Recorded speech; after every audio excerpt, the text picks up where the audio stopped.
నేను ఇవాళ bread cut చేస్తున్నాను. ఎలా చేస్తారో చూడండి. ఇట్లా బ్రెడ్ ముక్కలు కట్ చేసుకొని పెట్టుకోవాలి ఫ్రెండ్స్. ఇప్పుడు జీడిపప్పు బాదం పప్పు వేయించుకోవాలి ఫ్రెండ్స్. తీసి పెట్టుకోవాలి ఫ్రెండ్స్. జీడిపప్పులు ఫ్రై చేశాను నేను ఫ్రెండ్స్. ఇట్లా ఫ్రై చేసుకోవాలి ఫ్రెండ్స్. బ్రెడ్ ముక్కలు కొంచెం నెయ్యిలో వేగినాక చెప్తాను నేను మళ్ళీ ఎలా చేయాలో. ఇట్లా లైటింగ్ బ్రౌన్ వచ్చేలాగా వేయించుకోవాలి ఫ్రెండ్స్. దీంట్లో ఇట్లా అన్నీ వేయించుకోవాలి ఫ్రెండ్స్.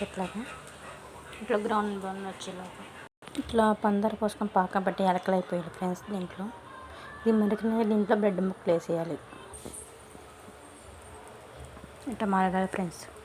పాకం మనకి తీగ భాగం మీద అంటారు కదా, అట్లా తెచ్చుకునే వరకు వేసుకోవాలి. జిగుంటే వరకు ఇట్లా పాకంలో వేసేయాలి ఫ్రెండ్ బ్రెడ్ ముక్కలు ఇట్లాగా.